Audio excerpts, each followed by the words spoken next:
Hello students, welcome to my YouTube channel fitness physical place. तो आज हमारा जो टॉपिक है वो है सर्कुलेटरी सिस्टम। सर्कुलेटरी सिस्टम को हम कार्डियोवैस्कुलर सिस्टम भी बोलते हैं। Cardiovascular system. Cardio means heart and vascular means blood vessels. तो जो भी हमारे हार्ट में ब्लड का सर्कुलेशन होता है उसे हम कार्डियोवैस्कुलर सिस्टम में स्टडी करेंगे। एंड ये टॉपिक एग्ज़ाम पर्सपेक्टिव से बहुत ही ज़्यादा इम्पोर्टेंट हो जाता है, बिकॉज़ जो EMRS वैकेंसी आई हुई है उसमें भी ये topic circulatory system special mention किया हुआ है। तो इसमें से बहुत से क्वेश्चन बनते हैं, TCT PCT कोई भी एग्ज़ाम हो। एंड देखो, सबसे पहले हम बात करते हैं हार्ट की। तो जो हमारे हार्ट का साइज है वो क्लोज फिस्ट की तरह होता है। एंड जो हमारा हार्ट है ये लेफ़्ट साइड थोरैसिक कैविटी में होता है। थोरैसिक कैविटी मतलब क्या होता है? Hollow space. एंड जो लंग्स के बीच में स्पेस होती है, तो ये हॉलो कुछ इस तरह यहाँ पे होता है। एंड जो ये स्पेस होती है उसे बोलते हैं मीडियास्टिनम। क्या बोलते हैं? मीडियास्टिनम। ये भी TCT एग्ज़ाम में पूछा जाता है क्वेश्चन। जो भी स्पेस होती है लंग्स के बीच उसे बोलते हैं मीडियास्टिनम। एंड इसका वेट हार्ट का मेल्स में होता है 300 ग्राम एंड फीमेल्स में होता है 225 ग्राम। ये वेट होता है हार्ट का। देखो, our heart has 4 chambers, 2 relatively small upper chambers called atria and lower chambers called ventricles. A thin muscular wall called the anterior septum and thick-walled left and the right ventricles called interventricular septum. And जो हमारा heart है उसमें 4 chambers होते हैं। देखो कुछ इस तरह। ये हो गया राइट आर्ट्रियम। ऊपर वाले जो हमारा इंटर ऑरिकल सेप्टम है उसमें हो गए हमारे auricles, right auricles and left auricles. And नीचे आ गया right ventricle and left ventricle. तो ये 4 चैम्बर्स हो गए। जो ये वाला है इंटर ऑरिकल सेप्टम, इसे बोलते हैं इंटर ऑरिकल सेप्टम। कुछ इस तरह जो डिवाइड होता है। एंड जो नीचे की ओर वर्टिकल डिवाइड होता है उसे बोलते हैं इंटरवेंट्रिकल सेप्टम। ये हमारे हार्ट में 4 चैम्बर्स होते हैं। जो भी इसमें 4 चैम्बर्स में ब्लड का सर्कुलेशंस होता है उसे भी हम अच्छे से समझेंगे। देखो, हमारे हार्ट में 4 वॉल्व होते हैं जो TCT एग्ज़ाम में पूछा जाता है क्वेश्चन। कितने वॉल्व होते हैं? 4। First is tricuspid valve and second is bicuspid valve and third is pulmonary valve and fourth is aortic valve. ये 4 वॉल्व होती हैं हार्ट में, जिनका काम क्या है? देखो, the valve in the heart allow the flow of blood only in one direction. क्या काम है वॉल्व का? जो भी हमारा ब्लड है उसका काम है, जो भी वॉल्व हमारे हार्ट में है, कि जो भी ब्लड जा रहा है उसे एक डायरेक्शन में लेकर जाना। Allow the flow of blood only in one direction. ये काम है जो वॉल्व है हमारे हार्ट में। ब्लड को एक डायरेक्शन में लेकर जाना वॉल्व का मेन काम है। देखो ये रही वॉल्व ट्राइकस्पिड वॉल्व जो right auricle and right ventricle के बीच में आती है उसे बोलते हैं ट्राइकस्पिड वॉल्व।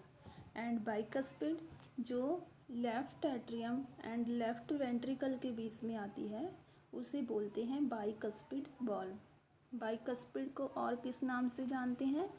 इसे मिट्रल वॉल्व के नाम से भी जानते हैं। बाइकस्पिड वॉल्व को मिट्रल वॉल्व से भी जाना जाता है। एंड एक होती है हमारी पुल्मोनरी वॉल्व। पुल्मोनरी वॉल्व का क्या काम है? जो भी हमारा ब्लड होता है उसे लंग्स की ओर लेकर जाना। And last is aortic valve.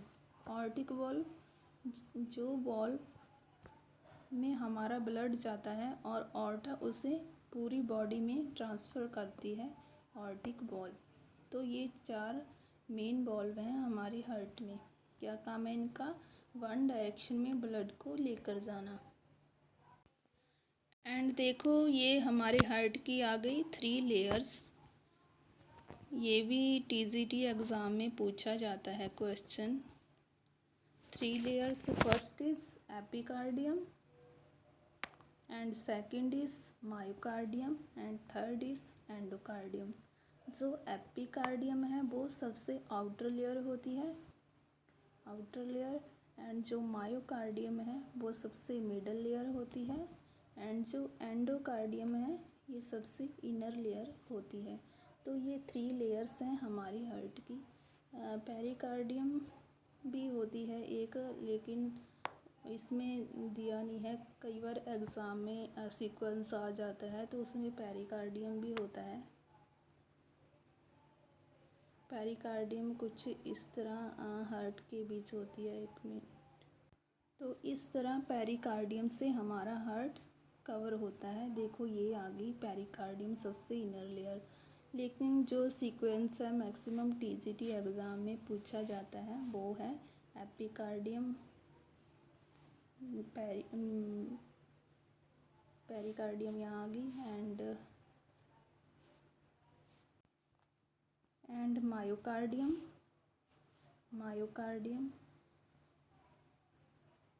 And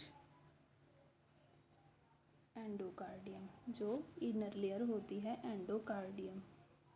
epicardium, myocardium and endocardium ये 3 लेयर्स हैं हार्ट की। देखो ब्लड सर्कुलेशन समझने से पहले इसमें डिफरेंस समझना बहुत ज़रूरी है। Veins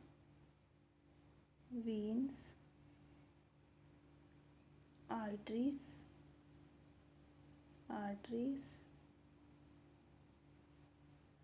and pulmonary veins and pulmonary arteries। इनमें डिफरेंस समझना बहुत ज़रूरी है सर्कुलेशन समझने से पहले। देखो सबसे पहले देखो वेन्स में क्या होता है? Veins carry deoxygenated blood. Veins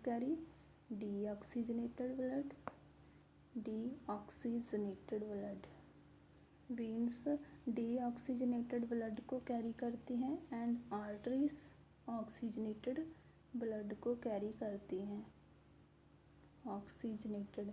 and pulmonary veins इसका अपोजिट कर देना है। जो पल्मोनरी वेन्स हैं उसका क्या काम है?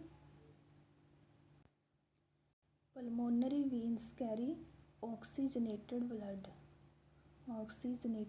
And pulmonary arteries carry deoxygenated blood. यहाँ आर्टरीज ऑक्सीजनेटेड ब्लड कैरी करती हैं और जहाँ pulmonary arteries deoxygenated blood carry करती हैं। तो ये बात याद रखने वाली है। वेन्स डीऑक्सीजनेटेड ब्लड कैरी करती हैं, आर्टरीज ऑक्सीजनेटेड ब्लड कैरी करती हैं and pulmonary veins oxygenated blood, यहाँ डीऑक्सीजनेटेड, तो यहाँ pulmonary veins oxygenated blood carry करती हैं। ये बात समझने वाली है सर्कुलेशन समझने से पहले। एंड देखो कैसे फ्लो होता है, कैसे सर्कुलेशन होता है हमारे ब्लड में।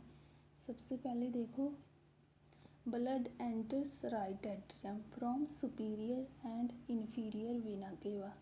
तो जो हमारा ब्लड है, जो ऊपर सुपीरियर वेना केवा होती है एंड नीचे इन्फीरियर वेना केवा होती है। तो यहाँ से जो हमारा डीऑक्सीजनेटेड ब्लड है वो जाता है हमारे राइट एट्रियम में। देखो इसे हम डायग्राम की हेल्प से समझेंगे। देखो ये आ गया राइट ऑरिकल एंड ये आ गया right ventricle and left ventricle. तो सबसे पहले जो ब्लड है वो सुपीरियर वेना केवा के थ्रू आएगा राइट एट्रियम में, और यहाँ नीचे से इन्फीरियर वेना केवा के थ्रू जाएगा राइट एट्रियम में। तो ये डीऑक्सीजनेटेड ब्लड होता है जो राइट एट्रियम में जाता है सुपीरियर वेना केवा के द्वारा एंड इन्फीरियर वेना केवा के द्वारा। एंड उसके बाद जो हमारी ये आ गया यहाँ ट्राइकस्पिड वाल्व आ गई यहाँ पे। जब राइट एट्रियम में ब्लड फुल हो जाता है तो प्रेशर के साथ जो हमारी ट्राइकस्पिड वाल्व है वो ओपन हो जाती है और जो हमारा ब्लड है वो आ जाता है राइट वेंट्रिकल में। राइट वेंट्रिकल के बाद कहाँ जाएगा हमारा ब्लड? राइट वेंट्रिकल जब फुल हो जाती है ब्लड से तो प्रेशर से जहाँ आ गई हमारी पल्मोनरी वॉल्व आ गई तो ये ओपन हो जाती है। एंड जब पल्मोनरी वॉल्व ओपन होती है तो जो हमारा ब्लड है वो जाता है हमारी लंग्स में जाएगा पल्मोनरी आर्टरीज के थ्रू।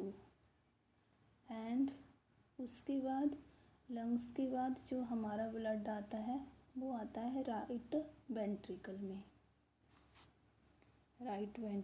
ये आ गया हमारा राइट वेंट्रिकल। एंड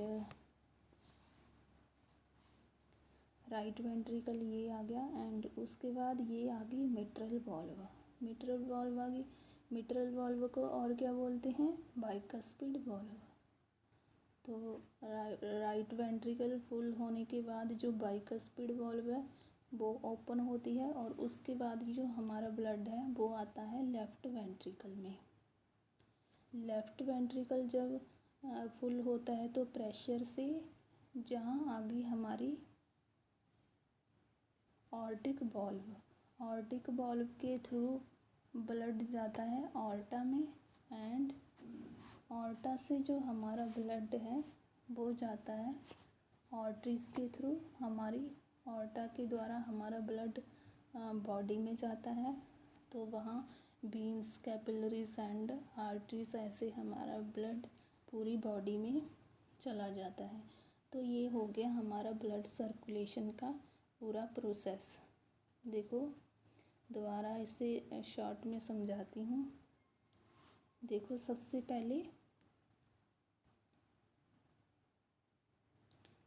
पहले blood superior inferior vena cava के द्वारा गया राइट एट्रियम में। राइट एट्रियम के बाद ये ट्राइकस्पिड वाल्व ओपन होती है और फिर जाता है राइट वेंट्रिकल में। राइट वेंट्रिकल के बाद यहाँ पल्मोनरी वाल्व ओपन होती है और उसके बाद जाता है लंग्स में।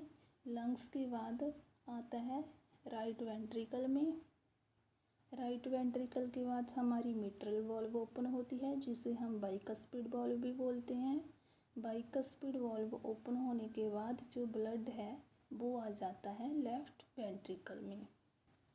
लेफ्ट वेंट्रिकल के बाद जो ऑर्टिक वाल्व है, ऑर्टिक वाल्व कुछ यहाँ होती है। ऑर्टिक वाल्व के थ्रू जाता है हमारा ब्लड ऑर्टा में एंड ऑर्टा के द्वारा पूरी बॉडी में हमारी में चला जाता है ब्लड।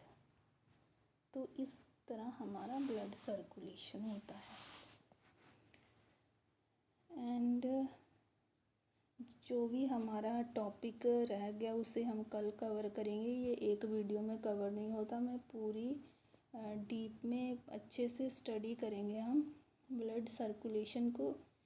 आज के लिए इतना काफ़ी है। एंड प्लीज़ चैनल को सब्सक्राइब करो एंड लाइक करो। अगर कोई भी डाउट हो तो प्लीज़ कमेंट करना। तो मिलते हैं कल। Thank you.